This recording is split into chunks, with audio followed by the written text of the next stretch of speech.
Ayan. Mayong buntag sa tanan nato mga kaigsunan nga naminaw, mayong hapon, usab o mayong gabi sa atong palibot o sa atong kalibutan karon doon natay gitawag na nga nakarenlain ang atong oras. So mayong buntag kung buntag man diya sa inyo, mayong hapon kung hapon diya sa inyo ug mayong gabi usab din na kung gabi din na sa inyo. Karong takna before ta mo ato sunahan magampo sa ta mas may ginang mag-ambot ta kay ang para ang himaya sa Ginoo, ang iyahang pabor, ang iyahang panalangin giyan dihog mag-auban nga ni kanato ug butabang pud kanato pag pasabot mahitungod sa iyahang pulong. Amahan mo nga lugit noon, salamat sa imong kaayo nining adlaw. Ani kami karon Ginoo aron sa paghisgot sa imong pulong. Nangayo kami Ginoo sa imong kaalam, kahibalo gikan kanimo ug dihog ikaw Ginoo magadihog ni nga pulong nga magpagambitan karong adlaw. Maingon man Ginoo sa mga maminaw Ginoo, makadungog nini nga mahimo kini Ginoo nga binhi nga na silang kasing-kasing, mahimo kini Ginoo nga mutubo nga na kanila Ginoo. Ug makamatngon sila nga din ang imong pulong Ginoo gamhanan, ang imong pulong Ginoo kinabuhi. Sa Ginoo karong kabuntagon, among ibalik ta ni himaya ug dungogan ang kanimo. Tungod sa ngalan ni Ginoong Hesukristo nga among Dios. Amen. Adun na kita'y pagahisgutan karong takna kung kini siya mahitungod kini sa atong pagkatao kita mismo nga mga tao. Dunay upat ka kamatuoran mahitungod ka nato. Usahay wala ta masayod kung kinsa kita o unsa ang atong nabuhat o nganong kita atubangan si Ginoo makasasala. Usahay makaingon ta nga ang tanan nakasala. Kung siya unsa may akong sala. Ang mga tao mo tanag unsa may akong sala. Sige magugsimba, sige ko og nigabuhat ko og maayo. Pero karong takna atong isgutan kung unsa di ay ang sala. Ang sala mura og normal para sa ato. Kasagara gyud mingon ta ang katong sala or nakasala, means katong nakapatay, nakapangawat, nakapanglimbong ug uban pa. Pero karong takna atong mahinumduman, atong mahibal-an nga ang upat gyud ni siya kakamaturan mahitungod sa tawo nga mura og niya kanato, nature nga niya kanato nga ato naging napanunod gikan sa atong gitawag nato atong ninuno o gitawag gikan sa atong katigulangan. Unsa di ay ang sala? Una dinha sa 1 John 3:4 nagingon ang pulong sa Ginoo. Ang nakasala naglapas sa balaod sa Dios. Kay ang pagpakasala maoy paglapas sa balaod. Sa ato pa ang nakasala o ang sala kumuta na unsa di ay sala? Una di ay ang sala maudi ang paglapas sa balaod. Kung atong masayran, sa dihang si Adan o si Eva, gihimo sila sa Ginoo dito sa Garden of Eden. Sa dihang si Adan, giingnan sa Ginoo, Adan, ayaw kauna ang kanang kahoy nga natiliwala sa garden. Ningon ang Ginoo, ngano man, tungod kay, once nga mukaon ka na, mahimo kang mamatay. Sa dihang ato nakita si Adan o si Eva, nakasala sila. Atong murag kasagaraan niya sa tungunahon atong mahinunan nga, nakasala sila tungod kay nikaon sila sa bunga. Pero ang tinuod di ay una, nakalapas sila sa balaod o sa gisugo sa Ginoo. Silang pag-ingon sa Ginoo nga ayaw kauna, kana siya nagpamatuod nga ginadili or balaod na kanagikan sa Dios mismo directly nga tukang Adan nga ayaw. So sa ato pa dunay pagbadlong o gitawag nato kaning warning ani kanato nga dili nato angay lapason kung unsay gidili ngani kanato. Si Adan o si Eva nakasala sila dili tungod kay nikaon sila sa mansanas. Kundili nakalapas sila sa giingon sa Dios, ayaw kauna ang kanang kahoy nga naa sa tunga nga nagila sa maayo ug dautan. Ang sala di ay mao ang paglapas. Dini sa atong palibot, dini sa atong nasod karon sa Pilipinas. Makaingon ta nga wala ko'y sala. Usahay magaingon ta nga okay ra. Pero di ay kita mismo sa tong kagalingon nakalapas ta. Maskin walay tao o naay tao magtan-aw, mulapas kita. Mingon ta nga agi mo sa pedestrian line. That is law. Balaod na siya nga kinahanglan kung doon ay pedestrian line dito ka mo agi. Pero unsay makita nato karon kasagara sa mga tao. Ang pedestrian line tuwara sa unahan pero dili gyud sila motabok. Nilapas sila. Wala sila miingon nga wala man mi nakasala. Kung kay tabok raman kay dalan man Sa Ginoo mao gyapon. Kinahanglan mo follow ta og instruction, mosunod ta kung unsay giingon sa pulong sa Ginoo nga dili or ayaw. Ug mao kana siya ang una mahitungod kung unsa ang sala o kamutuoran mahitungod kanato nga tawo. Nga kita di ay usay di ta makabantay nga nakalapas di ay ta. Bisan sa atong kaugalingon nato pagsimba, pag-alagad nga to sa Ginoo, usay nakalapas ta.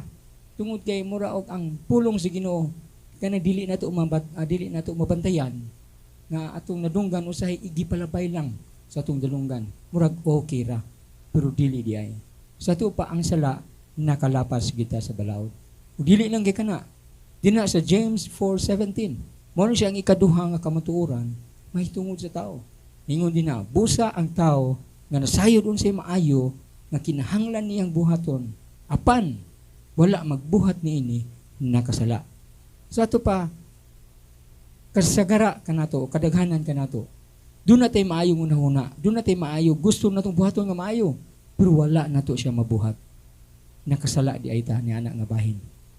Labi na ang pangalagad sa Ginoo. Labi na ang buluhaton sa Ginoo. Kung doon na kay tinguha ng mga lagad sa Ginoo, doon na kay tinguha sa pagpahimuot sa Ginoo, doon na kay plano, doon na kay kanang desire sa imong kasing-kasing nga mubuhat, unya wala nimo nabuhat, wala nimo gibuhat, nakasala di ay ta. Usay makaingon ta, okay naman. Sabot man ang Ginoo sa ato, unya na lang ta. Ana kay total taas man ang panahon. Hinumdumi ang Igsoon. Ang panahon dili ato, iya sa Ginoo. Wala ta nasayod unsa ang sunod ugma nga mahitabo. Wala ta masayod kung kanus wala ta masayod kung unsa ugmang adlaw dangatan kun dili unya unsay dangatan. Una kinahanglan nga mabinantayon ta. Kinahanglan masayod ta nga ang mga maayo nato angay buhaton dapat ato nang buhaton samtang do na pay oras, samtang do na pay panahon, ayaw lang ana. Kay kung imo siyang langan-langanon, malimtan nimo. Makaingon ka nga okay raman. Pero di ay nag-ingon ang pulong sa Ginoo. Ang wala ng buhat sa maayo no nga kinahanglan nga buhaton. Kung wala niya buhata, nakasala di ay siya. Ug mao na siya ang normal kanato. Ang sala wala gid siya naghisgot lamang sa mga tawo nga katong makasasala gid mga dautan, tung nakapatay, nakapamakak, nakadaot sa isig ka tao, nakadagmal kana kun dili day inani nga bahin usay dili nato na mabantayan. Tungod kay mingon na taon niya na lang, okay ra. No? Doon na natay plano, doon na natay nahisgutan, doon na natay gitawag nato blueprint. Pero wala pa gyapon nato gibuhat. Kanus adi ay. Unya na kung ulahi. Umano siya mga Igsoon, atong hinumduman nga ang pagbuhat sa maayo o kinahanglan nga buhaton nato. Kinahanglan buhaton nato karon. Ingon nga mga katawhan sa Ginoo. Para sa mga tawo nga dili wala pa nga sa atong Ginoong Hesukristo, atong hinumduman nga ang buhaton nato para sa timayaan sa Ginoo, para sa pagalagad sa Ginoo. Ug maingon man, buhata ang maayo nga kinahanglan. Kinahanglang maayong buhaton. Aron dili kita makalapas, aron dili kita makasala, batok o tubangan sa Ginoo. Ug mao ni siya ang nature nato nga atong bantayanan, atong tun-an pag-ayo ngani sa atong kinabuhi. Ang ikatulo, dito sa Proverbs 24 verse 9. Sala ang bisan unsang laraw nga himuon sa buang-buang. Kasaligan sa mga tao ang walay laing gihimo gawa sa pagyukbit sa uban. Ug mao ni siya usahay mura og normal gyapon ni. Ang kasagara ang sala mura og normal lang para nato. Dili ta masayod nga sala dito tong gibuhat. Mo dito nga ang Ginoo nag-ingon siya atong dito sa cross, ingon siya nga amahan ko o Dios ko pasaylua sila. Tungod kay wala sila naasayod sa ilang gibuhat. Mo di ay ni kita mga Igsoon. Nga mura og normal lang para kanato. Ang pagpagkasala normal lang. Gani masayod ta nga nasa ubang mga tao gagmayng bata karong panahon na. Nga sila mismo ang ilahang gining pangunahuna dili maayo. Ang ilahang mga plano sila makadungog sila og mga dili maayo mao ilahang buhaton. Ilang himuon. Ug mao na nga ang paghunahuna og dili maayo mura og normal para sa uban. Pero di ay atubangan sa Ginoo dili siya maayo. Dautan siya kay sala ang bisan unsa nga laraw nga himuon sa buang-buang. Kung sila magunahuna di kag dili maayo, magplano kag maayo, dili di ay katarong, buang di ka atubangan sa Ginoo. Dili maayo ang pangisip. Ug mao na ang kasagara sa mga katawhan karon. Ug unahon na sila magplano sila. Wala pa gani nila buhata. Nakasala na. Naapa lang sa unahuna. Ni plano pa lang. Dili na maayo. Sa to pa ang sala. Wala lagi di siya naglangbigit, wala lagi di siya nagisgot. Bay tungod sa kaning makabuhat ka ug dili maayo. Sama sa kong giingon ka ganina. Na ang sala di ay ang kaning pagunahuna ug daotan. Mao ni siya ang ikatulong nga bahin o kamatuoran mahitungod gini kanato. Kung usahay di kita kamatngon, di kita kabantay bisan kinsa, no? Say labi nagmasuko ta makaunahuna din kapag balos. Dili gid maayo ang magunahuna, dili maayo. Kaya ang pagbalos dili siya maayo tubangan sa Ginoo, gani ningon ang Ginoo, higugma ang imong kaaway. Higugma ang tao nga nakapasakit kanimo, gani ningon pugin siya, iampo siya. So karon ang sala ato ni baluan. Ato siyang gibahin into upat ka kategorya nga mahibalaan nato nga ang sala di ay niya o nature nga niya kanato nga kinahanglan nato bantayan o usbon o kinahanglan nato atong tangtangon ngani sa atong kinabuhi. Ang pagunahuna ug daotan dili siya maayo atubangan sa Ginoo. Ang ikaupat nasa Matthew 12:37. Kay ang inyong mga pulong mauusap ang gamiton unya sa paghukom kaninyo aron maila kon kamo walay sala usad-an ba. Sa tupa ang pagsulti sa daotang pulong daotan siya sala siya gyapon. Sa tupad dili nato makaingon ta nga istorya raman to, joke raman to, pero di ay dili na maayo. Kung sa dihang bugawas sa imong baba, dili siya maayo. Mga daotan nga pulong, ang pagsulti nga pulong, nga naman nangingon ang pulong sa Ginoo, ningon siya pinaagi sa atong pulong, moro po'y gamiton sa paghukom. Ngani ka nato aron sa pag-ila, kung doon na sad-an ba ta o dili. Hingato sa tubangan sa Ginoo, ugma damlag kitang tanan mo atubang. Kitang tanan mahimong husayon atubangan sa Dios Amahan. Ug usa sa gamiton nga kita hukman tan-ahon ilon kung kita matarong ba o daotan nga nasa tubangan sa Dios. Ang atong mga pulong, unsa man nga mga pulong, mao kini mga pulong nga dili maayo magguwa ngani kanato. Sama sa pagpamalikas, sama sa pagsulti og daotan, sama sa pagpanghimaraot, sama sa pagpanunglo, sama sa paglibak. Tanan klase nga gamit sa pulong nga makadaot sa imong isikatawo, sa imong palibot, kini siya sala at tubangan sa Ginoo. O kining tanan, kining upat ka kamatuoran, mahitungod ka nato. Makaingon gid kita nga kitang tanan ang tao, ang pulong sa Ginoo gingon sa Romans 3:23 nga nakasala ang tanan ug nahilayo sa Dios. Ug mao na siya rason nganong ang tanan na nakasala. Mao na siya rason nganong kita nalayo nga ngadto sa himaya sa Ginoo. Tungod niya ng upat sa kamatuoran, may tungod niya ni kanato nga atong napanunod gikan sa atong mga katigulangan. Ug kana nature, ug mo sa ang Dios naayahang pulong aron sa paghinlo nga ni kanato aron kita makaduol ngadto kaniya. Ingon pagid ang Dios. Tungod kay kitang tanan nakasalaman. Usahay dunay mga tawo nga moingon nga wala sila. Di na sa 1 John 1:8 ningon ang pulong sa Ginoo. Kung moingon kita nga wala kitay sala, gilimbungan nato ang atong kaugalingon. Bisan kinsa, pangutanon nimo karon masin batang gagmay, mga batang gagmay mingon, wa man koy sala. Mga dagko, wa koy sala kay wa man ko nakapatay, wala man ko nakapangawat, wala man ko na daghan kayo mga rason. Pero atubangan di sa Ginoo. Kitang tanan nakasala. Labi nagmingon kag wala di kay sala. Gilimbungan di ay nimo ang imong kaugalingon.